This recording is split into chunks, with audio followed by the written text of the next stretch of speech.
کا سب سے بڑا احسان کیا ہے؟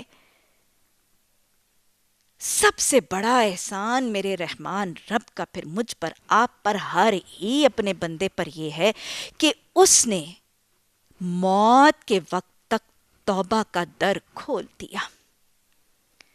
زندگی کی آخری سانسوں تک، ان گھڑیوں تک جب ابھی زندگی کی امید موجود ہے، ان گھڑیوں تک اس نے توبہ کا دروازہ کھول دیا. اللہ سبحانہ تعالیٰ نے ہمیں نبی صلی اللہ علیہ وسلم کی حدیث، حضرت عبداللہ بن عمر کی روایت سے ترمذی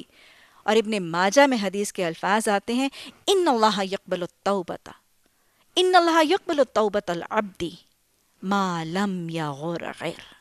کہ اس میں کوئی شک ہی نہیں کہ اللہ سبحانہ تعالیٰ اپنے بندے کی توبہ اس وقت تک قبول کرتا ہے جب تک موت کی غیر شروع نہیں ہو جاتی. موت کے یقینی ہو جانے تک توبہ کی یہ سہولت، توبہ کی یہ آسانی اور یہ نعمت کا میسر ہونا میرے رب کا سب سے بڑا انعام ہے اور اس کا احسان ہے. جہنم کے راستے سے بچ کر جنت کے راستے پر چلنے کا سب سے بڑا موقع ہے. آپ اس کو یوں تصور کریں کہ اللہ سبحانہ تعالیٰ قرآن میں خود بھی فرماتے ہیں نا، وَهَدَيْنَاهُ النَّجْدَيْنِ، دیکھو ہم نے تمہیں دونوں راستے جو ہیں وہ قرآن میں واضح کر دیے.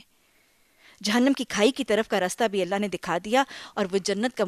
بلند و بالا جنت کا راستہ جو بہرحال مشکل ہے کیونکہ بلندی کا سفر مشکل ہوتا ہے،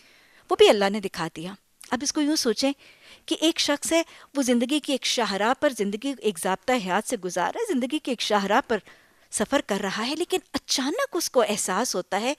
کہ یہ شاہراہ تو مجھے جہنم کے گڑھے کی طرف لے جا رہی ہے، اس آگ میں گرانے کا بندوبست کر رہی ہے یہ شاہراہ مجھے. اور وہ یقین ایک دم سے چونک کر وہ جنت کی طرف جانے والے راستے کو دیکھ کر پہچان لیتا ہے، اور اس کے دل میں یہ خواہش آتی ہے کہ میں اپنا راستہ بدل لوں. لیکن ان دونوں راستوں کے درمیان ایک رکاوٹ، ایک بیریئر ہے، ایک آڑ ہے دونوں راستوں کے درمیان. یاد رکھیے گا، ان دونوں راستوں کی آڑ اور رکاوٹ کے درمیان توبہ کے یہ جو دروازے کھلے ہیں، یہی اس شخص کے لیے آسانی فراہم کرتے ہیں کہ وہ جہنم کے راستے کو چھوڑ کر اسی رکاوٹ کی آڑ اور توبہ کے دروازے میں سے جنت کے راستے اور صراط مستقیم پر رواں دواں ہو کر جنت کو اپنی منزل بنانے میں کامیاب ہو جائے. اور یہی توبہ کا انعام ہے.